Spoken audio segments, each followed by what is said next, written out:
Get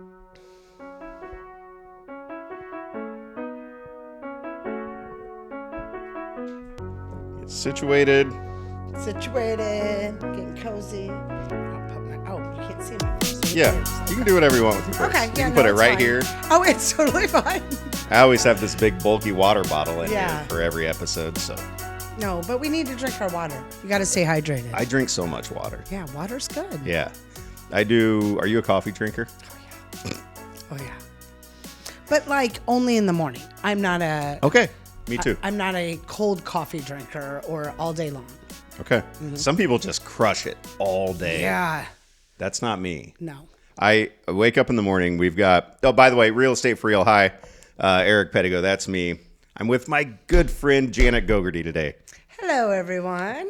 Thanks for coming on. Again, you've come on before. I have. This is my second time on. Yes. You came on for a roundtable episode. Correct. Yep. And in that, what I've just learned was not as much fun as it should have been. I had a good time. And it was my fault. It is your fault. But if there was not fun to be had, it was Eric's Keiki fault. was on here with us, and she was disappointed in it because I brought topics Yes. to the you table. were a little too serious. Yeah. It's my mistake. Yeah. I should have We known. wanted more dancing, more fun. Yeah. But it's okay. It's okay. But we've got an espresso machine at home. Yes. And so every morning I wake up and I make my wife like a latte. We've got a little carousel with pumps with the syrups. You've got the syrup. You have the whole coffee station. I do. I really do. Nice. It's incredible. And then we sit there and we sit on the couch and we drink our coffee and we don't take work calls. I love this. But that's the quality time. Yes. And I think that that's something, especially with our phones and with our laptops and being so digital, having that time to just enjoy one another and not even really having to speak, just enjoying the moment. I wish I could say that we never even look at our phones when we're there because sometimes we do. It's kind of like the equivalent of sitting and reading the paper and drinking coffee. Correct. It's kind of the same thing. Yep. But, it is like a time. I do enjoy that. Yeah. See, I've never had like a fancy coffee machine per se. I mean, we have a wonderful coffee maker. Sure. But my husband leaves for work rather early, and I do enjoy my quiet coffee with my dogs. Okay. So me and my puppies have our coffee together. It's such a nice time. But then that's it. Then from there on out, it's water. And that's what I drink the rest of the day. I've got water in my cup today, too. Rare occasion, I will make an iced latte in the afternoon, depending on the day. Okay. I've got a really good recipe I'll tell you about. Yeah. It's Really? Well, I love the shaken espresso, oat milk espresso at Starbucks. But as we all know, they're probably up to $9 now. I think ridiculous. It was $6 when I started. And I don't really love the drive-through because you sit for so long, I feel like, in the drive-through. So anyhow, I've watched some videos on how to make them at home. TikTok it is. And that's where my friends are. And so my friends on TikTok taught me, and it's delicious. And so, yes. We've got so much from TikTok. So many recipes. Oh. And they've all been good. And It's funny because my family makes fun of me because I often say, and on TikTok, and they're like, we know. And now I just say my friends taught me. So I don't have to, my friends. And they're like, you're not really friends with those people. we'll say we start saying things like, well, I read this article. Yeah, I read it. No, you didn't. No, you didn't. No, you didn't. We saw a TikTok. Totally what we did was we saw a TikTok. Yeah, that's right.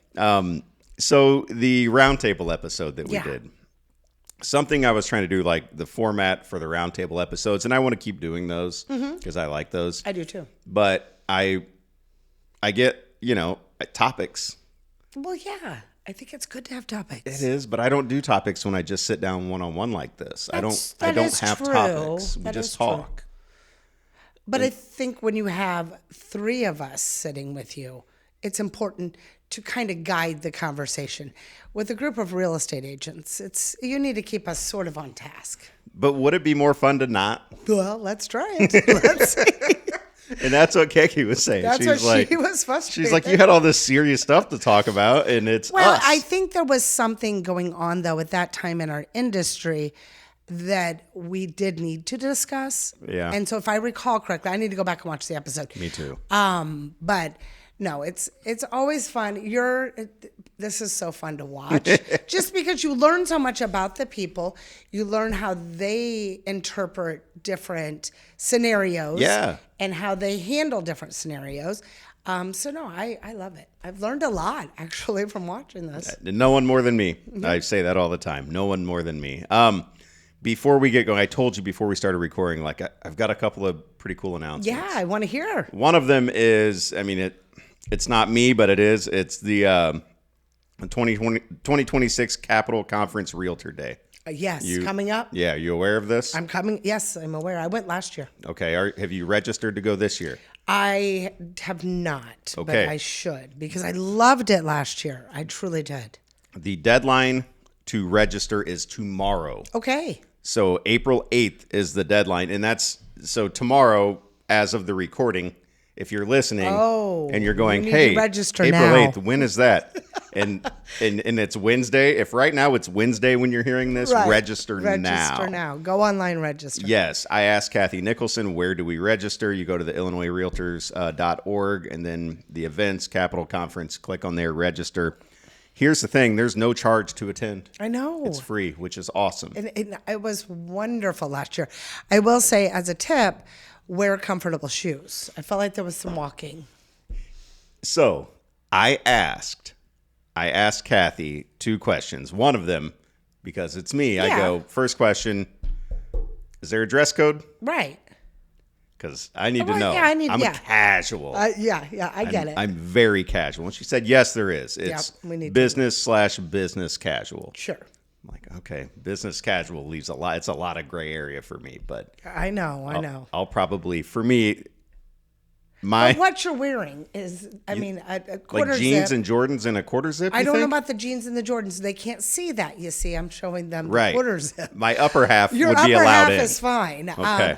But you just throw on some. I bought my husband these just comfortable golf. They're like khakis, but they're really just pull on. Comfy.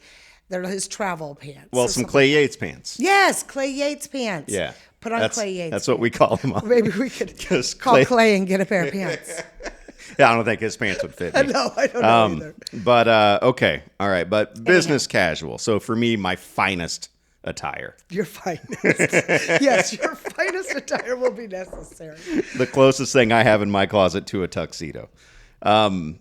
So, yeah, we register by tomorrow. There is a business casual dress code. There is a no-show / cancellation fee, though. Correct. So it doesn't they don't charge you any money to sign up. But if you don't show up or you cancel after Friday, April 10th, they'll hit you with a $75 no-show fee. But why would you not show? You just go and you do it. It was absolutely wonderful. And then after the Capital Conference, they had, and hopefully the weather will be permitting and it'll be really nice, but they had a wonderful reception. I've got the whole schedule here. Do you want to hear it? Yes, go. All right. And so this is at the BOS Center. Yes. Right? There's a breakfast buffet from 8:30 to 9:30. Yep. So, again, no money. Free food. And they're going to feed you. Yeah. 8:30 to 9:30, the lower level BOS Center. From 9:30, 9:30 the doors open. From 10 o'clock until 1:30, that's the program. Correct. And so keynote speaker, former Congressman Adam Kinzinger. Is it Kinzinger or Kinzinger? I think it's Kinzinger. Is it like those names always kind of throw me off. I kind of need soft G or hard G. I need Kinzinger. Exactly. Okay. Kinzinger. Sorry, Adam, if you're listening. And then also the governor is coming. J.B. Pritzker's coming. No. Yeah. Well, look at JB. And House Speaker Emanuel Chris Welch I got will be some there. questions for JB. I'm sure a lot of people do, but he's going to be there. That's rare. It is. Oh, he was not there last year. Well, he's coming to talk to the realtors. Okay. So very cool. Yeah. Right? So probably show up for that. There is a hot lunch provided. Which was actually really good. And they're feeding a lot of people. Yeah. BOS did a wonderful job with the food. And it was quick. I mean, they were on the ball. So I will vouch for everything. Everything ran very smoothly. So it wasn't you were hung up all day. All right. And then there's state capitol visits from 2 to 4, if you want to go there. And then from 4 to 6, at the Illinois Realtors Bicentennial Plaza. Refreshments provided from 4 to 6. It's a full day. Yeah. That's the Capitol Conference reception from 4 to 6. So sign up by tomorrow. I'm going to. Okay. You're going to. I'm going to. And we want to see a lot of faces there. It's important. Yeah. It truly is. And it's right here in our hometown, so you don't have to travel. You don't have to, get a hotel and miss maybe your children in the evenings. Oh, you can even still show homes if you need to. Right. The reception afterwards was fun, but you're basically done at 4. Sure. So then it's, that's your choice. But I think it's important. Definitely be registering for this. I agree. So everybody sign up. Everyone Do it. Sign up. Let's, I think as of yesterday, we had a government affairs meeting yesterday morning, and I think there were like 30 people who had registered. Wow. We need a lot more than that to show up. We sure do. Yep. So after this today, we'll at least have 32. That's right. Because you and I are doing it. That's right. There you go. All right. And you're welcome, Kathy. Okay. The other thing I wanted to talk about. What? This is very exciting. It has to do with my podcast. Oh, okay. What? Right? You look at me. I'm like all ears. I know, right? And I'm sorry. This is your episode, and I want to hear. hijacking I it. want to hear all about you. I'm so proud of you. Oh, well, oh my God, thank you. I'm so proud of you. Let me make sure I have the date right before I start putting this out there. And then I will tell the story of how this all came about. All right. Yep, that's right. The date is May 8th. Okay. So at our company winter social. Yes, that was very nice. It was very well done. Very well. I'm at a table and I'm there. Let's see. My wife was there with me. Felix from our team was there. I spilled a drink on Felix. You did. Yeah. He still brings that up. Don't tell him not to. He still. It was an accident. Every team meeting. Stop it. Anytime somebody walks by, he goes, "Is that the lady that spilled a drink on me?" I'm so sorry, Felix. So cute. And I spilled a drink on him. Oh. Felix is a good guy. He's very good. But I was talking to Rick Duffy. Yes. And Rick was talking about some of the stories from when the real estate group first got going. Right. Because Rick came in that first year. Okay. And it was stuff I'd never heard before. Right. It was very interesting. I was like fascinated. Yeah, just how they started it. Right. Mm-hmm. And I said, Rick, why don't you come on my podcast and tell some of these stories? That'll be great. Yeah, well, Rick said no. Well, Rick will not be here. So who's coming? So hold on, the story Rick progresses. said no. Yeah, Rick said no. As many people do when I say, "Will you come on my podcast?" As many people do. No, not for me. That's okay. Yeah, it's okay. I've had a good string of guests, and I have more coming. Wonderful string of guests. Yes. So I tattled. I went and I got Mike Busher, and I said, Mike, Rick Duffy told me no. I need you to talk to him because Mike Busher is my secret weapon. Yes, he's a wonderful weapon. There is no bigger advocate of this podcast than Mike Busher. I love it. So, we convince Rick to come on as long as Daryl Davis comes on too. Daryl, one of the founding members. One of the founding fathers, right? Yes. And so it's okay. We'll talk to Daryl, and he also wanted Donna Hubbard to be part of it as well, who was here from the very beginning. I did not realize Donna was from the very, very, very beginning. Yes. Wow. Also, after talking to them, and then it was brought up. Well, Jeff Stell is one of the founding people too. I've known Jeff a long time. Right. We used to sod he and his dad's houses that they built. Really? When I was doing my previous career, right? So I called Jeff. I said, would you like to be a part of this? Jeff said yes. Oh, okay. Jeff is wonderful too. And so now we've got, and Donna said, listen, I'll contribute, but I don't want to be. Yeah. And that's totally okay. Sure. She said, I'm not a realtor. Right. I don't talk like you people talk. She said, if I were into this kind of thing, I just would have become a realtor like the rest of you. Right. Not what I do. She goes, I want my office in the back corner where I can do my stuff. Get it done. Right? And she said, when I walk by and I see you setting up, it gives me anxiety. So I don't even, totally fine. Correct. Donna's fantastic. So whatever. Yeah. She is wonderful. And she's like, I will be glad to contribute. So we start a group text. Okay. I'm like, okay, let's plan this. And, another fun wrinkle. A few weeks ago, Mike sent out an email that said, for whatever reason that week, no coffee and questions. Yeah. And our friend Wade Ebert responded and said, like, I vote. There's a little gnat in here that's driving me crazy. I do not see it. Well, okay. You might have gotten it. Maybe I'm the one on drugs, Janet. See? There it is. I do see it. All right. Yeah. No. Oh, I missed it. Yeah, you did. All right. Okay. You take it. We got it. We got it. We got Teamwork. Wade responded to the whole thing and said, I vote that Eric Pedigo just does a live podcast for everyone to come be a part of on those weeks. Gosh. And so he was being kind of funny. And I'm not, Right. I'm not planning on doing just live podcasts for people to come. But I thought, what would be cool is if this specific one, if we did a podcast where I could get on the founding members who we have left, and then Rick, who came on like shortly thereafter and was there from kind of the beginning, like helping with everything was kind of taken the off infrastructure because when it first started, it was not what it is now. It was a little Wild Wild West, yeah. And there was just a handful of agents. I would say, yeah. I always think of Bonnie Wabner. Okay, she was one of the first. Was she? Yeah, yeah. I just remember that name, and I remember just looking up to Bonnie Wabner. But yes. And then somebody in our group text said, we need to contact Sam Nichols. Yes. Because he was there as well. Yeah. And so Daryl said, I'll reach out to Sam. And he did.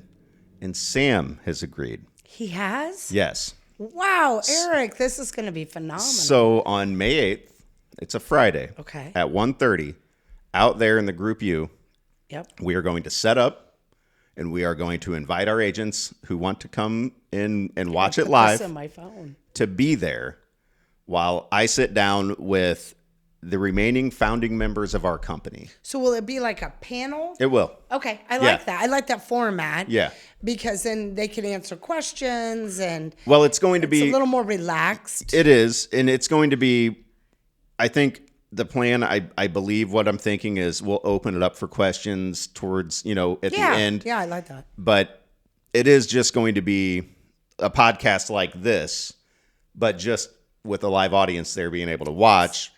Can we clap and hoot and holler? Oh, okay. I mean, it's a bunch of realtors. Yeah, we'll be clapping and hooting. No. But we are going to tell the story to the best of their knowledge and recollection. That's so neat. Of the origins of our company. How this came about. And how we got from there, which was just a handful of agents, and they didn't want to grow it. Yeah.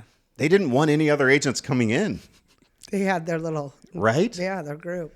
To what we are now, which is massive, and so... Forced to be reckoned with. And they were a force to be reckoned with back in the day as they started it. But now, I'm so proud to be a real estate group, like a group. Yes. Like that's who I will always be. And I love everyone that works here. But I'm very happy and excited to hear the complete backstory of where it came from. And just from what Rick was telling me that night, it was stuff where I was like, wait, what? Yeah. No idea. Yeah. And I've been here for how long? And now we have agents working here who weren't even alive then. Right. Oh, absolutely. And so... Well, your son. Yeah, my son, for one. Yeah. Yeah. So put it on your calendars, Friday, May 8th.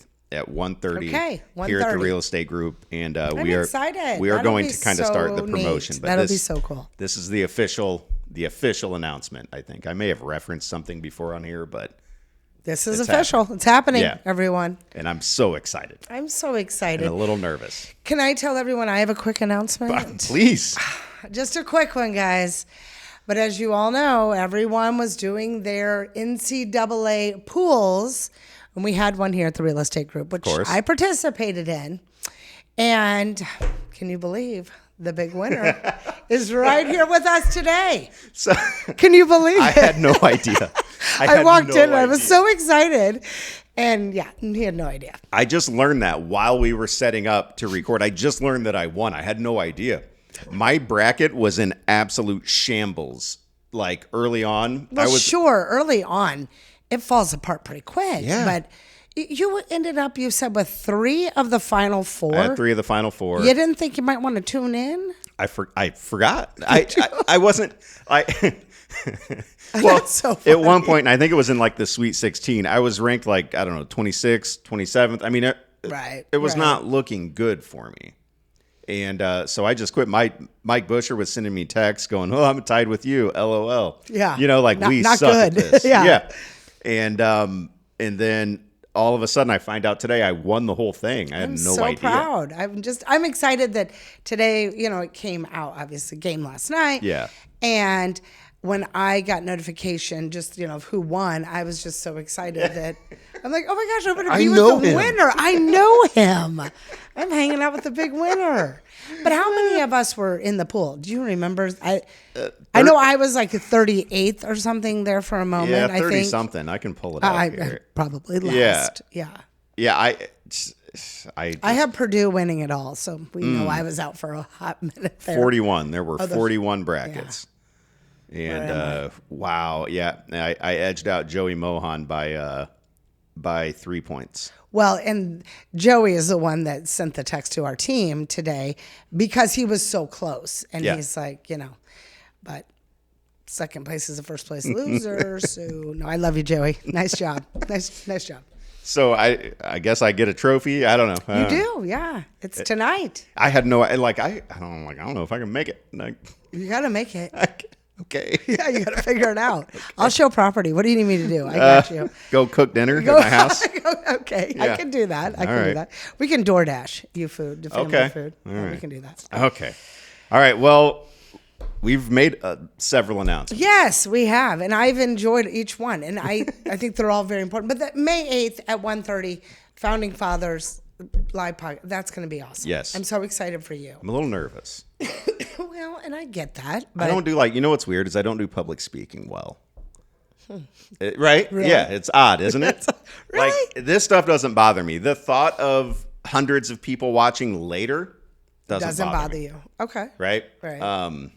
But if I'm out and I'm looking and there are you see the faces. Yeah. Then but these are different. all of your friends. I mean, Sure. It's all of us. Yeah. So I'm thrilled. It'll be fine. Yeah, it'll be interesting. Yeah. And it'll get you over your fear of public speaking real quick because here you come. We'll see. Yeah, we'll see. Okay. So let's learn about you a little bit. Okay. You we went to high school together. Yes, we did. You remember me from high school? I do. I mean, we had a class together. What class? It was a science class. Oh. My freshman year. So I would have been a senior. So I'm sure I paid attention. Yeah, I sat right behind you. Did you really? Oh, I love you. I remember you, but I was a little bitty freshman. You were just a little guy. Right. Yeah, I was. Yes. So and like that's okay because ask me how many freshmen I remember from my senior year. Right. It's hard, right? Because well, I remember because I played sports. So I remember the freshmen that were on the JV team. Right. I told my son this story because you need to be nice to every single person, especially in school. Yes. When you're young, you need to never bully. You need to be nice. And these are just, I feel like common sense, but we have to reiterate sometimes. So when my son was in high school and he played football and he was big Jake Milliron and he was, doing his thing on the football field, I was very adamant about be nice to those freshmen because you never know. Right. And I will never forget, do you remember Lauren Brown? Yes. Okay, so Lauren Brown, my name was Janet Brown. My maiden name was Janet Brown. And so a lot of people thought we were sisters, jokingly.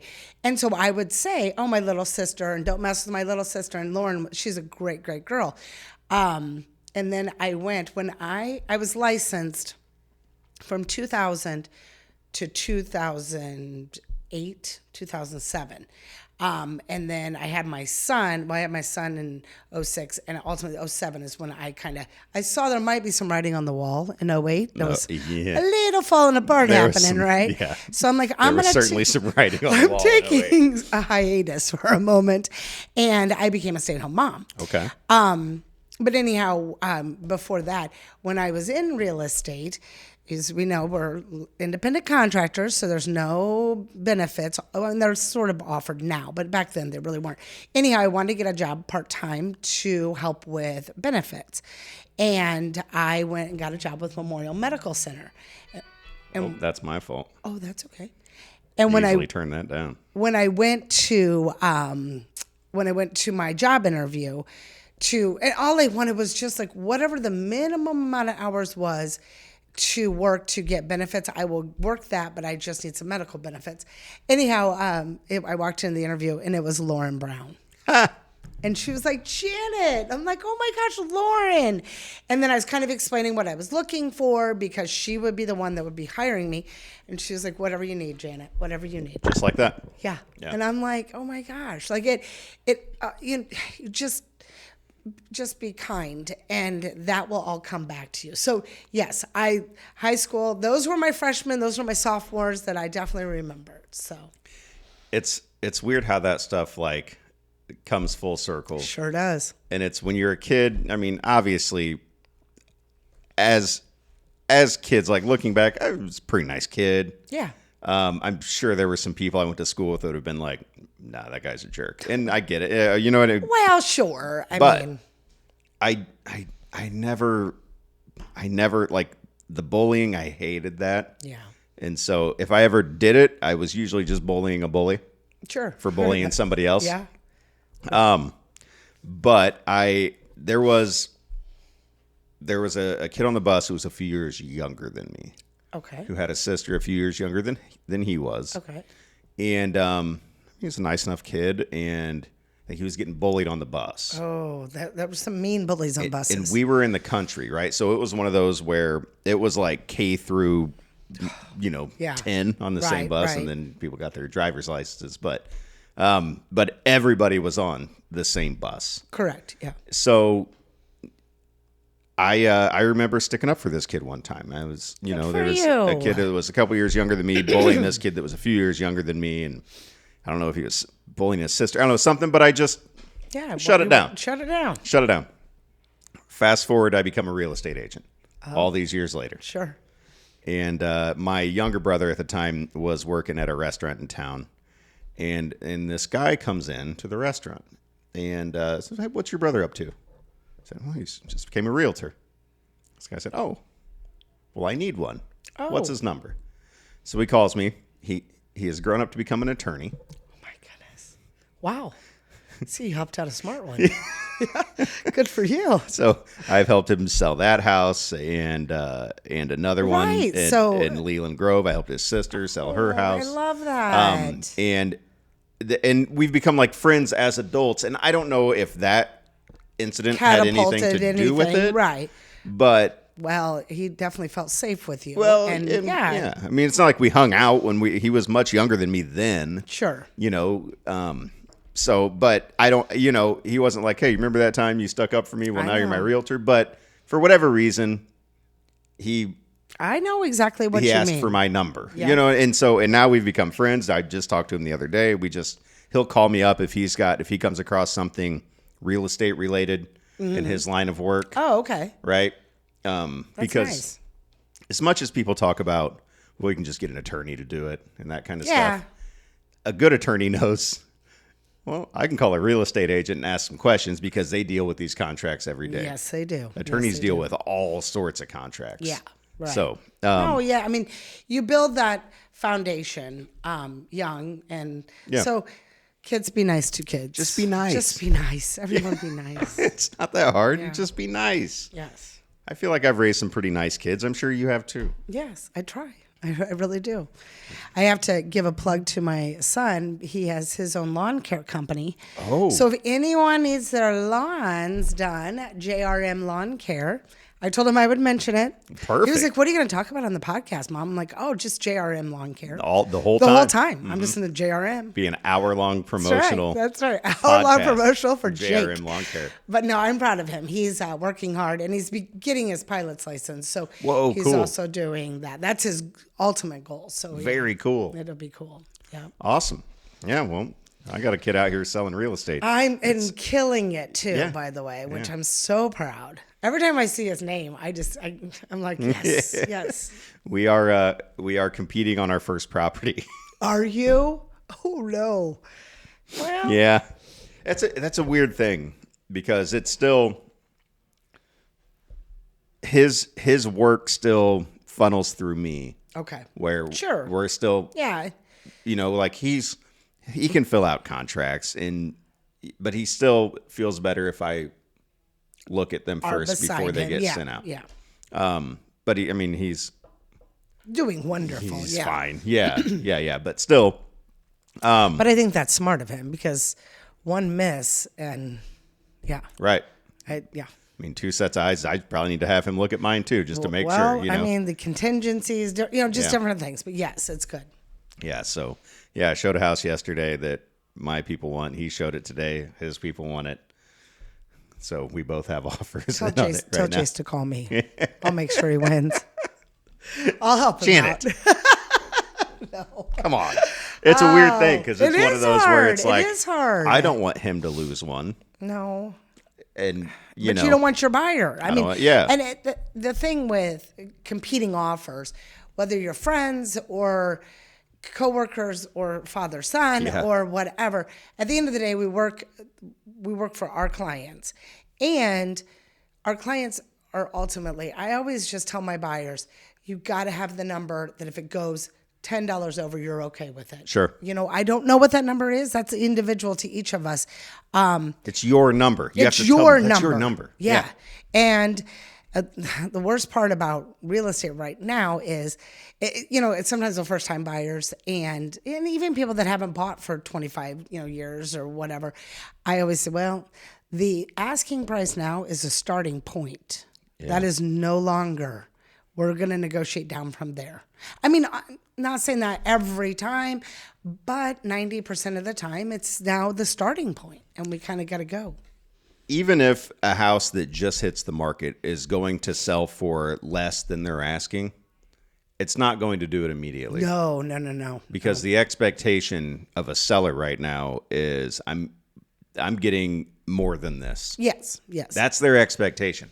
So when I have buyers that are looking at a certain price point, and we just kind of have to have that conversation of, hey, when a house hits the market that is right at the top of your budget, I know, yes, you might as well forget about it. It's hard because usually those are the ones that are a little more updated. Yeah. Obviously the area is a little better. And it's just hard. I just had that conversation with a first time buyer. They could go up to 160. One was hitting at 159. And I was like, guys, I don't think we should see it, because if you fall in love, right, your heart's going to get broken. Because I can tell you, I know this agent, and the agent priced it to send it up to 180. Yep. 185. And that's probably where it should have been. And that's kind of my strategy here lately, is a little bit under value. And it really brings in quite a few, like the one on Collier. You were showing it for Felix. Yes. 225. And it's closing on Friday. But, it went higher, significantly higher, with 8 offers. Yeah. Now, had I priced it at 249 or 255, I don't think it would have got the traction at that. Well, we've talked about that a little bit. I think Taylor Pearson and I talked about this a little bit last week on here. It's a matter of I try not to underprice necessarily. Not underprice, but there's a range, and we used to do. There's kind of, we can start here, and then here. Right. Sellers are always like, let's go there. And I'm like, guys, listen, hear me out. I want to be here to here. I need to be in there. Yes. And you just got to trust the process. Yes. And that's where that seller trusted the process. And she even said, she's like, you were right, Janet. And I'm like, well, it's not my first.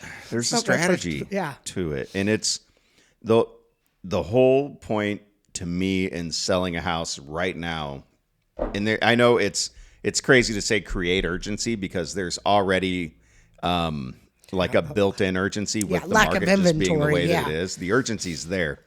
But if you can somehow amplify that for your seller, the way to do it is not to shoot for the top end of that range. It's to shoot right in the middle, because then you get buyers from like both ends of the spectrum, right? You get the buyers that are, we're looking underneath a little bit. It might be a little bit above where they want to spend, but they're going to go take a look at it because it's a good house.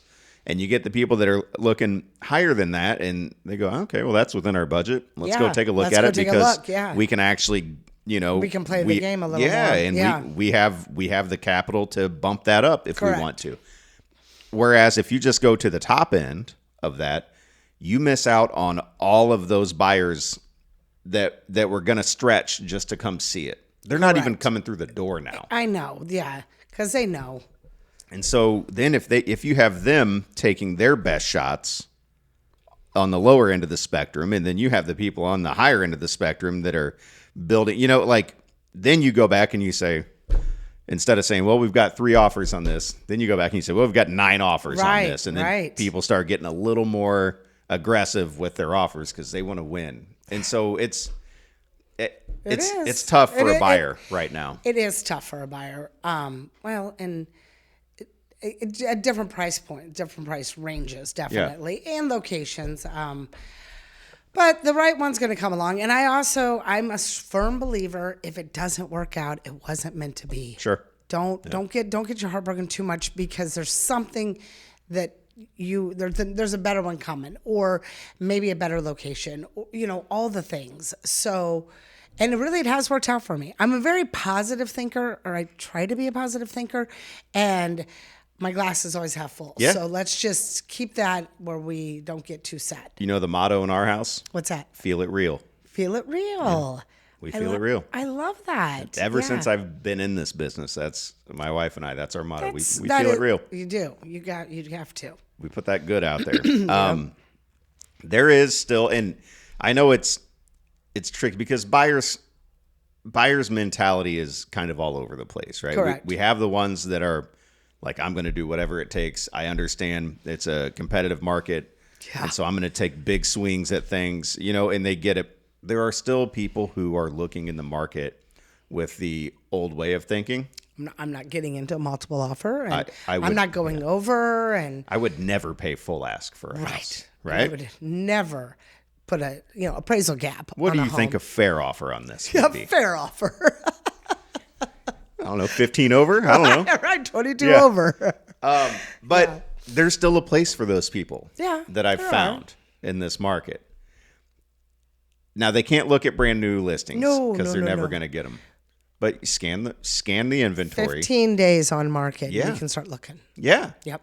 15 to 30 days on market. Yeah, I tell them 2 weeks minimum. Yeah. So until it's been 2 weeks, we can't.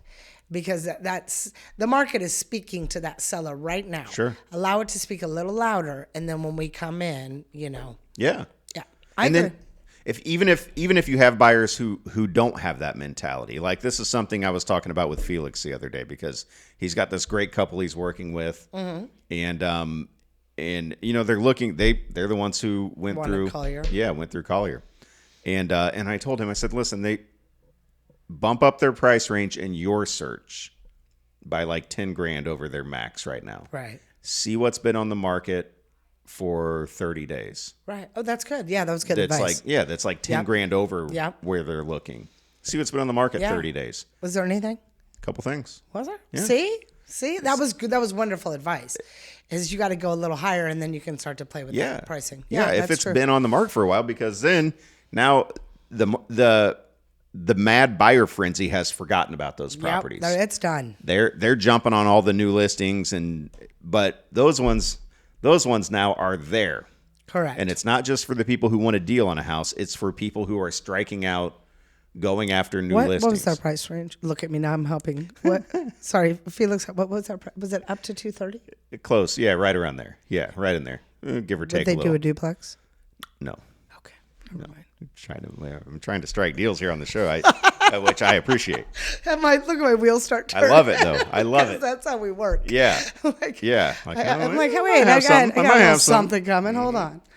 And they might. I don't know. We'll see. We'll talk, some people say no until broaden their search until if they're striking out. But that's some advice I have for him, and I guess for anybody out there. If you're having a tough time with buyers and you're missing and you're missing and you're missing, all right, see what's out there a little bit above their range that's been sitting, because those sellers are now probably negotiable. Yep, they've been told by the market they're a little high. There you go. Yes.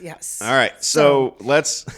Now that we're 40 minutes in, let's circle back to. Okay, yes. It's okay though. But I just. That's why I wanted to have you on, so we can just talk. I know. I could talk to you all day. Yeah. So that's why I wanted to have you on. But I do want to know, because you said you got licensed in 2000. I did. So I was at Coldwell Banker. Okay.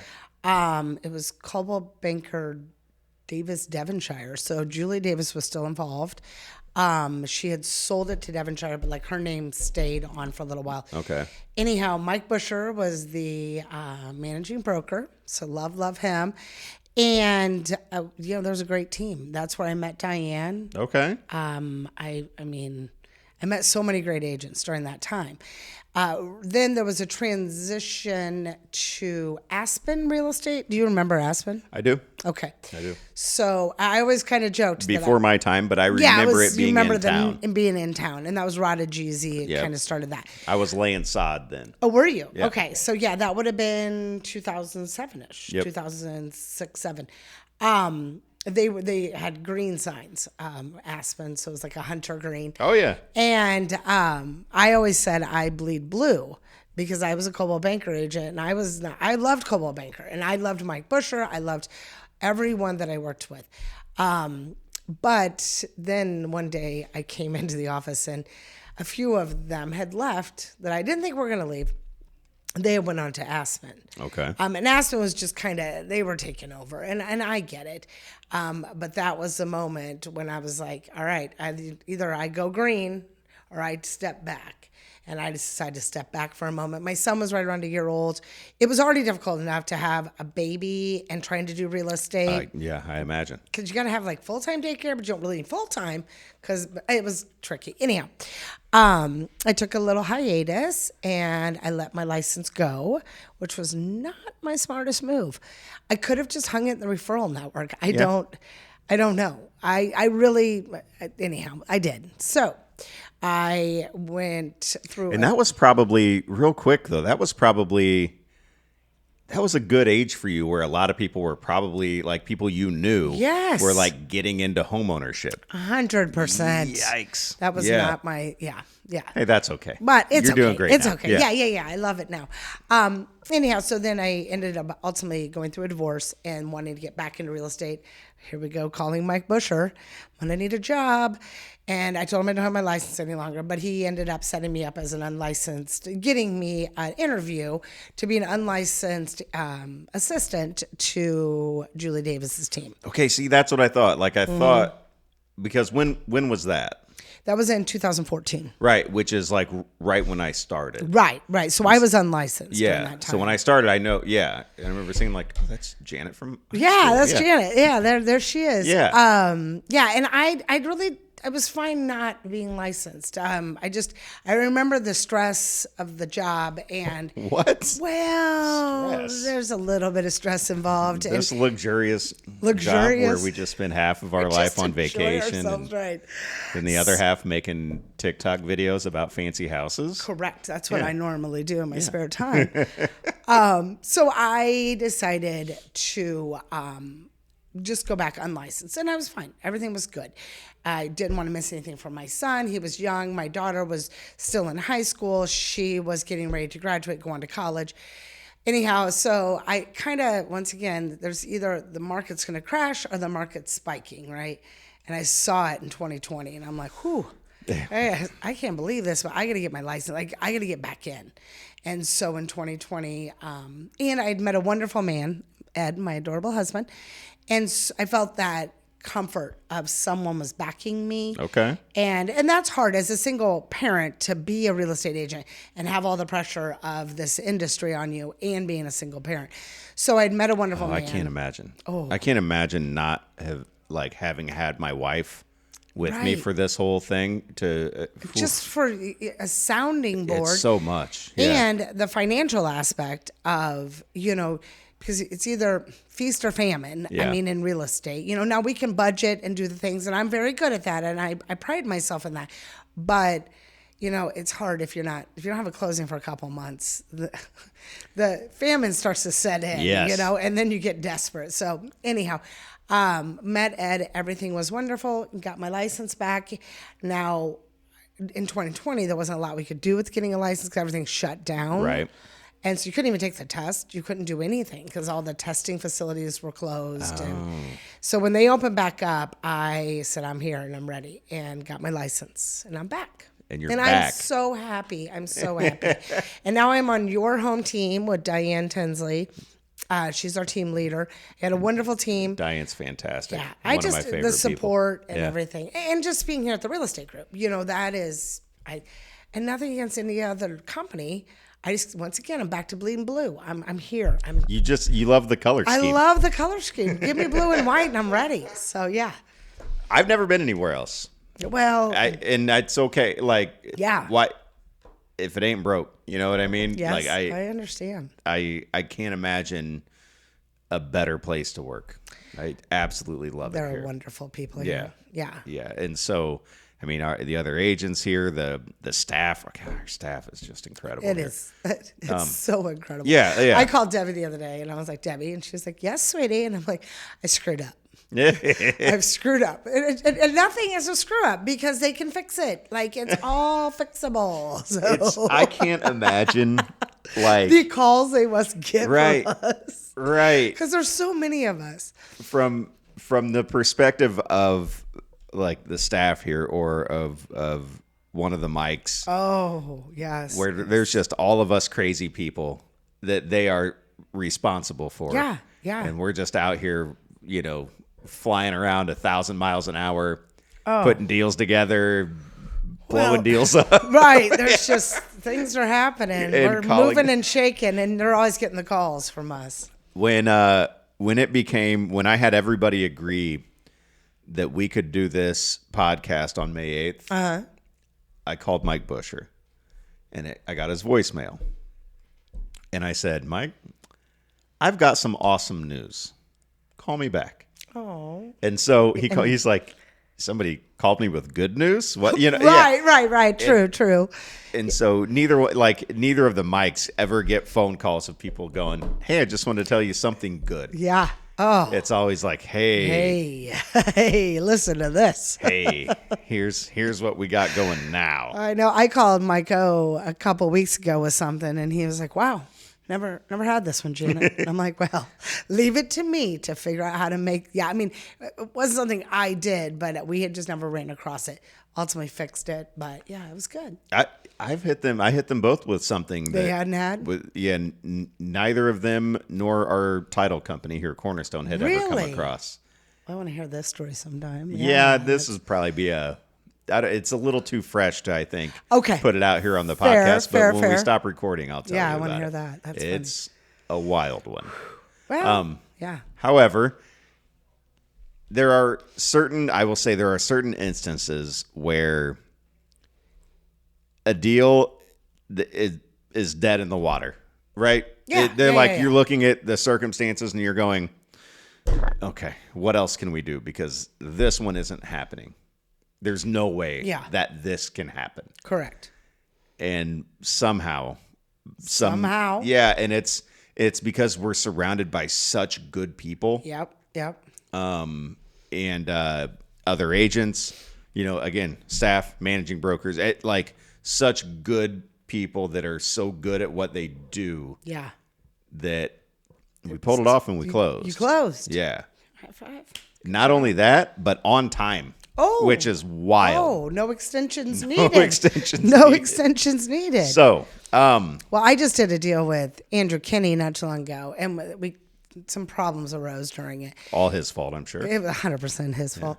But And if he agrees to come on here, yes, Kenny, you need to get on here. then I wouldn't say things like Right. that. But We should talk he about said it. he would. But then when I'm like, all right, let's do it. You got to show up like at his Ghost. office and Just with set the up. equipment? Yeah, just set up. Yeah. He will chat with you. He's still do it. But no, but he said something, and I've used it now. And this wasn't too long ago. This deal was, but he said, "I'm not a problem guy. I'm a solution guy." Okay. And I loved it. And I was like, well, I want to be a solution girl. I want to get on, I want a cape. Like, I want to do that because, and so many times, you're called with problems. Yeah. You need to have solutions. And so, and that was when that situation arose. I had to call my he was like, well, have you talked to your client yet? And I'm like, nope, don't have a solution yet. There's no sense in bringing this problem without a solution because it sounds bad. Yeah. And ultimately, you know what? We fixed it all. They never even knew. Didn't bother them. Really? And they didn't have to know. Nothing was hidden from them. They did not. It really was going to concern them if we could not solve the issue. But we Right. solved the issue, and yeah, it's all good. I mean, things pop up. Like, things pop up behind the scenes. And title work. Uh-huh. Mm-hmm. And it, you get to a point where it's like, okay, when do we need to start letting people know, hey, we've got, right. Yeah. And I know for me, for instance, if I'm not told about a potential issue immediately, I get mad. Oh yeah. And that's me. And I have to understand that once I know about it, then I have to pass it along. Right. And so it's okay if they try to solve it first before they come to me. Okay. Right? And so but I can't help it. I'm like, why didn't I know about this? yeah. Well, somebody should have Like called I'm me. going to do something. Well, and Yeah. I'm with you. I was kind of shocked in this last little problem I had. I said, have you told the other agent? Yeah. And it was the title company talking to me. They're like, not yet. I just called you. And I'm like, we might want to ring a ding them because we all need to get our heads together on this one. Yeah. And so like I said, we all worked out, but you have to work as a team. And sometimes I always want my clients to have a wonderful experience because it can be dark and dreary sometimes with selling and buying homes and when there's problems and things. And when I need to get them involved, I will absolutely tell them, and I will absolutely 100% be honest about all of it. But this was the thing where I can tell you, but I don't know how we're going to solve it yet. And once I solved it, it was all good. I was never, until I got into real estate, I was never like a saying guy. Yeah. But like Andrew has Solution. I'm not a problem guy. I'm solution guy. That's a saying of his now, Yeah, right? yeah. I don't know if he heard it somewhere or if he came up with it. I don't know. But like, I've got some Yeah. now. And what I tell people all the time when things like that happen, if it were easy, we wouldn't have jobs. Correct. Right. And so if these transactions were, hey, I'll give you this much. Okay. Shake hands. Yeah. I've seen your TikToks where you're like, oh, really? Because there'll be like a comment. And you're like, let's go and discuss this. Like, there's so much more that goes into it, And it's when people get stressed out and like, oh, I can't believe this is hard. Be thankful that these problems pop up. Yeah. Because it's our job to fix them. That's why we're here. Absolutely. It's our job to know how to navigate through these things and still get us to where we're supposed to go. If it were easy, why would we get paid?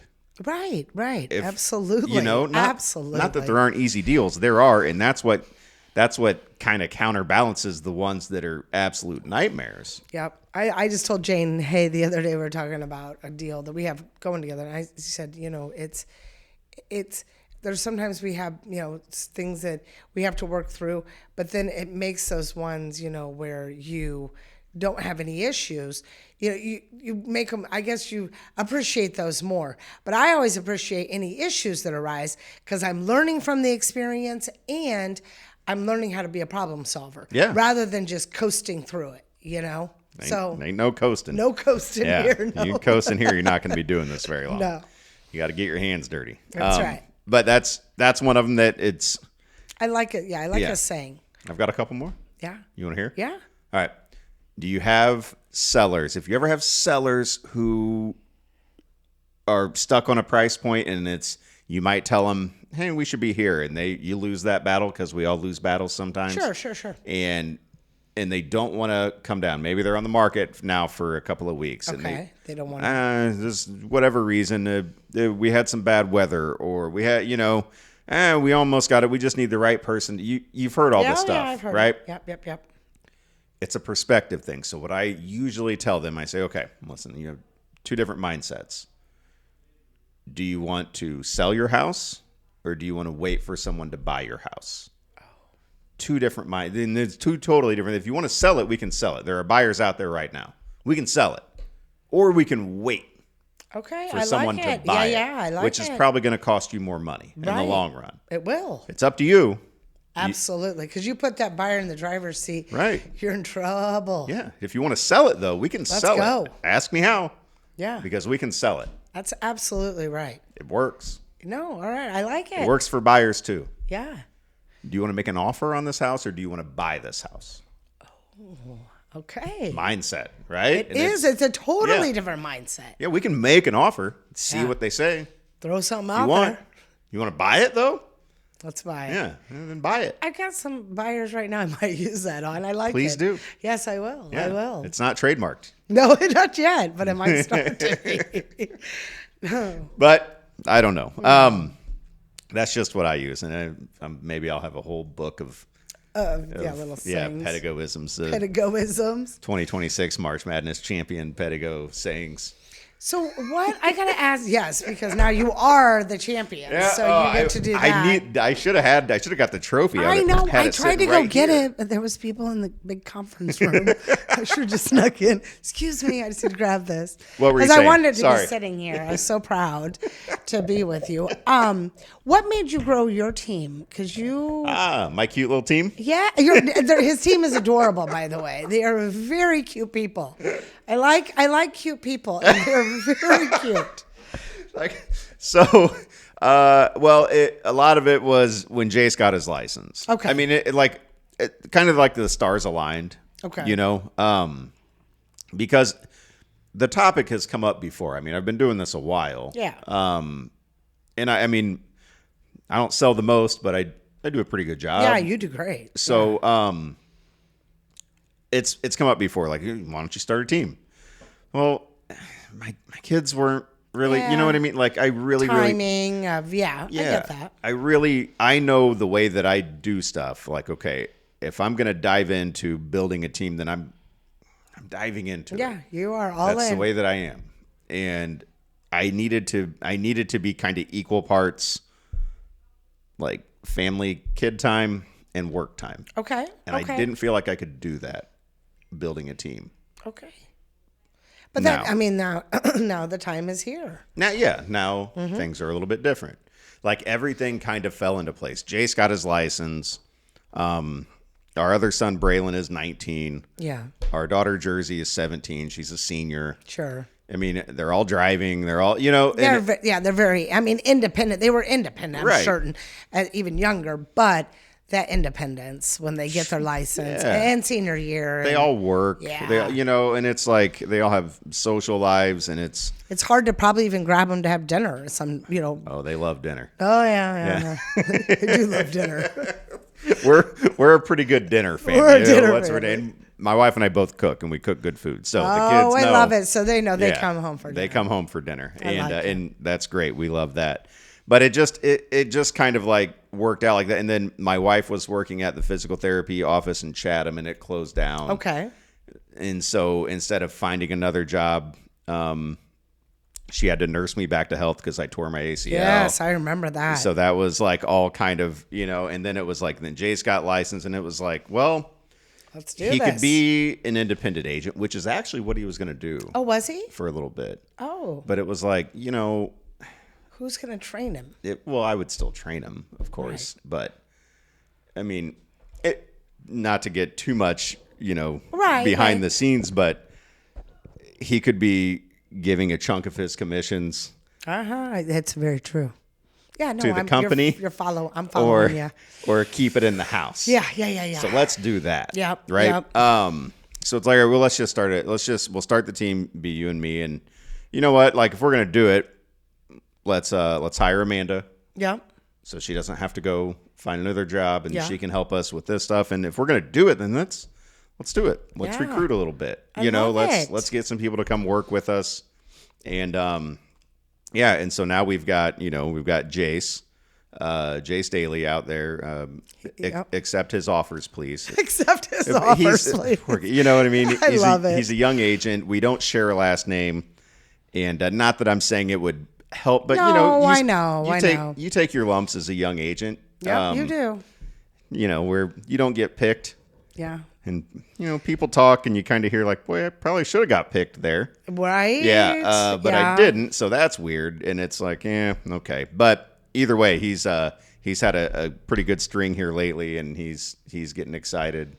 And and it's building his confidence Yeah. as an agent. And I think, honestly, being at like conferences, like the Capitol Conference, going to the social events, and that not always with the real estate group people, but anything at the association, he needs to be there shaking hands. Yeah. And introducing with his name tag on. And I think that definitely helps. Once you build that rapport,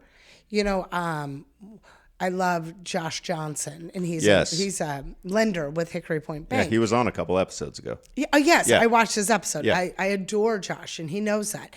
But he was smart, and he was out there, shaking hands with all of us, social events. Was just a fun guy, but a smart guy. Yeah. And I think that definitely will help Jace. Yes. Yes. And he is, and he's already making some connections and networking, and he's going out to lunches with some, I love that. Yeah. And he is taking it upon himself to like, he's trying to, he told me today, he goes, I want to try to have lunch with a different agent every week. I love that. He just wants to get to know people. He's and smart build for doing relationships. it. He's smart. So then we got Chase Martin, who is on our team too. Yeah. Also a cutie. He came over from Keller, and great guy. Yeah. Like the perfect personality for your real estate, team, right? yeah. And for our team. Oh, well, right, sure. right, and for real estate, yes. Knows everybody in town. Everybody likes him. Good. And so he's going to do, I think, really, really well. And then we've got Felix and Wajay, who's a brand new agent who I just bumped into in the parking lot. Seriously? And said, "Oh, hey, how you doing, buddy? Are you you an agent here?" He's like, "Yeah, I just started." I said, "Okay, cool." I said, "Well, who are you working for? Who are you working with?" Right. And he's like, "Oh, actually, I'm trying to find a team." I said, "Well, let's go grab lunch." Oh, I love that story. I didn't know because and we hit it off. And tell Felix I owe him lunch. Okay, all right. Yeah, he will take it. Yeah, he's and Felix is a great guy. We'll go with Diane. Have Diane pay. I like that even better. I'll bring my whole team. Yes, bring your team, and we can do that. I'll bring my whole team. Diane, you in? Diane, she is. She's in. Diane's in, and she'll buy lunch for all of us. Yeah, that's right. And Felix he's got two pending deals right now. That's wonderful. You want to hear a funny story? Yeah. So I never my whole career bought leads. Oh yeah. I just started doing that within the last year. Through who? Realtor.com. Okay.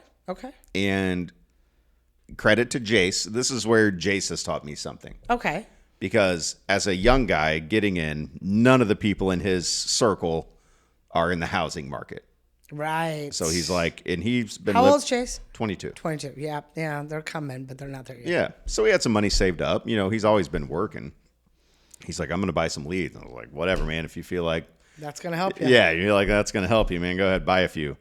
And then it's not like a week or two into him being licensed. He's got showings scheduled. And it's like, what? Wait a minute.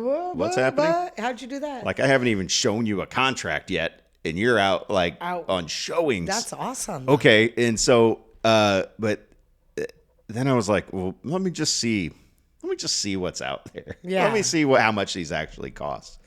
And then I found I'm not going to give away the markets that I'm in because I have a pretty good strategy there. Yeah, that's smart.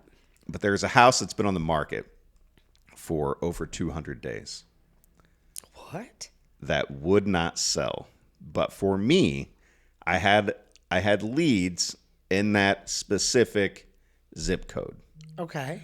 And this one house has turned into like 5 deals for me. No way. In the last year. Oh my gosh. Not that house, but other houses. So okay. I've probably shown that house 25 times. Oh, you mean people are calling to see the home? This isn't going to work. Right.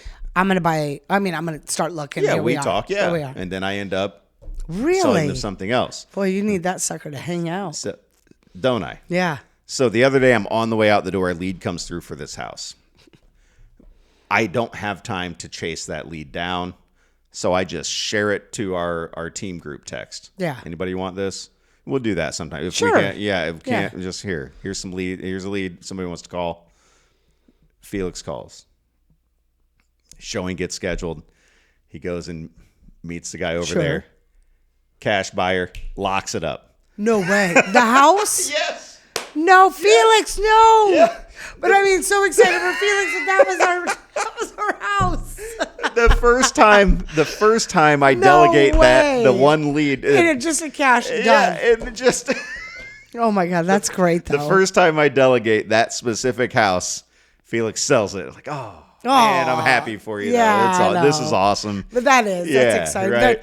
And here you've tried all these times. Oh, like, no thanks. Yeah, no yeah. thanks. I've shown it so many times. Nobody wanted to buy it, but people bought other stuff. It's been great. Right, and that is nice, and that's what. But it does also take a special agent personality, just a hustler, to turn a lead into a client. Sure.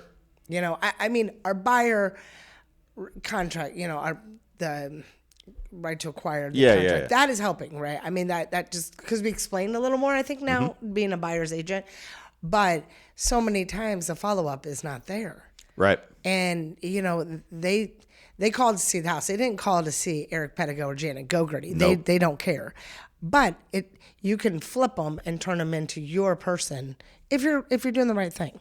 Yeah. And I think that's what's important for Jace being young, and any agent, but Felix, starting out, those kind of things, is really practicing turning those leads into actual buyers. That's what the whole business is, right? Yeah. Even if you're not buying leads, the whole business is meeting people and getting them to work turning with them you. into Yes. into I mean, it really, clients. Right. Yeah. It's easier, I think, when you're with your sphere of influence, or, Sure. hey, so-and-so's, I'm going to send you their name. It's my sister's nephew or whatever. I'm always like, oh, they love me because they were told to love me. Exactly. It's built in. Right. Already. Built in. Yeah. Built in. But it's those people that call to see 123 Main Street. Complete strangers. Yeah. Yeah. But I love a good challenge. When you meet those people, do you take a non-exclusive the first time? I do. Yeah, me too. I do. Yeah. I have them with me in my car. I'm going to have them in my file, but if I have time, obviously I'll fill it out and do everything. But, and I just explained that we're just dating. Yeah. I just want to get to know you, and I want you to get to know me. And this, just so they understand how the agency works and everything. And then I can definitely turn them into, exclusives. You can. And you don't have to. You don't have to. If you're good, they'll be buying a home before they even. If you're working with a non-exclusive with somebody for an extended amount of time, it's really no different than what it used to be before. Absolutely. Right? Absolutely. Before we even had to use them, because it's like, so I normally go in with a non-exclusive when I first meet somebody, as long as it wasn't like a referral or somebody like, you know what I mean? Right. That I know it's like we're working together. Yeah, right. But I go in with the non-exclusive and I say, hey, we have to get this signed for me to show you houses. All this says is I get paid if I help you buy something. It doesn't mean you have to buy something with me. You can work with any other agent you want as long as you don't have an exclusive with one. Correct. So here you go. All this is, Let's do it. This is how I get paid. We're going to ask for it from the seller. It says it right here.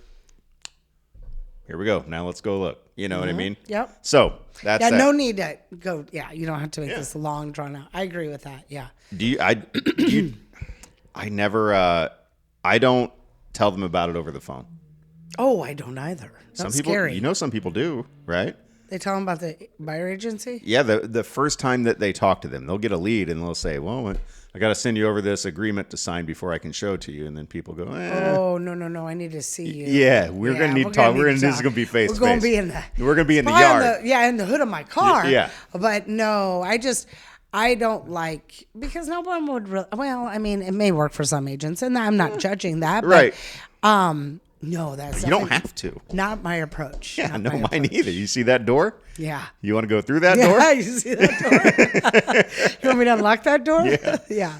And then, sometimes I'll call and they'll be like, well, I was trying to go see a different one, something, but the agent wanted me to sign some contract. I didn't want to do that. Yeah.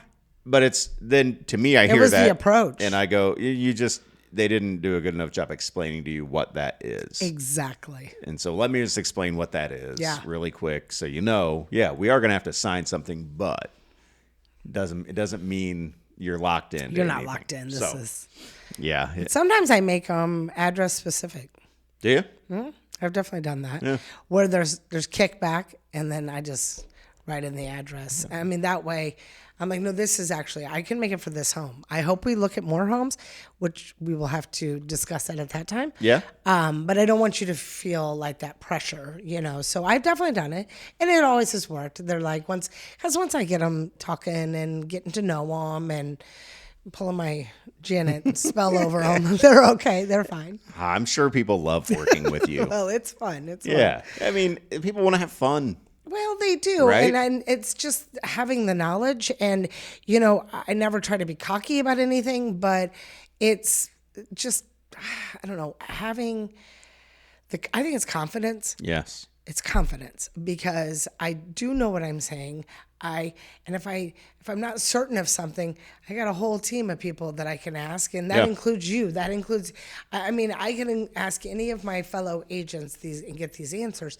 But no, we always have fun, and I will go to closing. Yes. And that's what Ketke was saying earlier. She was, it wasn't like we were falling apart, but come hell or high water, we're going to closing. We're closing. So we're closing, and because my clients want to close. I want to close. Yeah. You want to close. So nothing's going to let it fall apart. We just got to figure it out. Yeah. I think sometimes I worry when I call up like a lead, that I might be a little too polished. Oh, okay. That it, because for one, I've got a radio voice. Yes, you do. Right? You do. So I've got the voice, and I do speak with confidence, and I don't want, I never want to come across as like salesman-y. Okay. Because I'm not. I don't think you do. But I think some people, when they hear me, they're like, this is a little too smooth. Well, I mean, they'd almost want me stuttering a little bit. You don't have a script. You're just no script. Eric. It's just how I talk. Right. Yeah. No, you do. It's not for everyone. No, it maybe not. But it's for me. I get drawn in. Like when I hear your voice, whether it's on a TikTok or on a podcast, I'm always like, it's intriguing. Awesome. Yeah, I love Good. it. I love it. Ah, that's great. That's great. Yeah. I need to make some TikToks. I've been slacking. Yeah. I've just been working a lot. Well, and I understand that. And you're busy. I mean, busy. I think building your team, I was just so proud and so excited for you guys. Yeah. And then, but it does take time. Yeah. And it's not just the Eric Pettigo show where you're just focused on what you were doing. For so many years, that was what you were focused on. And now there's other people that that need your attention, have questions, need your guidance, which are great. It's just, that takes time. I guess what I didn't see coming, because usually the first couple months of the year for me, work-wise, I mean, they're slow normally, like historically. January, February, I'm not out showing a bunch. I'm more like generating the business for 2026. Yeah, for when the year can get up and going. I had like a couple weeks at the end of December and into January where it was that, and then it just blew up. And then I've just been busy with my own business. Stuff. Yeah, and so I put that together with trying to build a team, trying to train my wife, trying to, and it's like, oh man, I'm running nonstop right now. It's still keep the podcast going. Yeah. And yeah, it's a lot. It's a lot. I might become an afternoon coffee guy. You might have to be. You might. You know, it's funny. My husband and I just watched a documentary on. It was on Netflix, but we love food shows, like food. Not, like I love Gordon Ramsay. He's one of my favorite chefs. Watch his documentary. It's on Netflix. Yeah, Being Gordon. Okay. And it's really just like he's doing this new project, so they're kind of following him during that. But it's his family and his children, him being a dad, him being a husband. And then you just think about all the shows, you know, that he does. We would love Next Level Chef. And anyhow, he does all these shows. And then, you know, he's doing this project, which I really didn't realize because it's in London. So it's not here in New York or Chicago. So they're not heavily talking about it in the States. But anyway, watch it because it's like, how does he do it all? Right. How? Yeah, where's the time? Where's the time, you know? I mean, sometimes like you were saying, just like those things you're doing right now, you're running out of time. But yeah, watch it. You will definitely love it. Okay, and I will. I think you got to prioritize. Yeah. You know, and I'd love to continue the coffee in the morning with your wife, and you can look at your phones and that, but just have that quiet. Like, I think it's fine. You need to just kind of regroup, you know? Yeah. And do little reset every now and then. Yep. I need it would be vacation is what I need to do. I need You to do. plan a vacation and go on one. Anyone will tell you, I'm on vacation quite often. Are you? Yeah. Lucky. I work to vacation. Okay. So every commission check, I take a sizable chunk of that and put it into my vacation fund.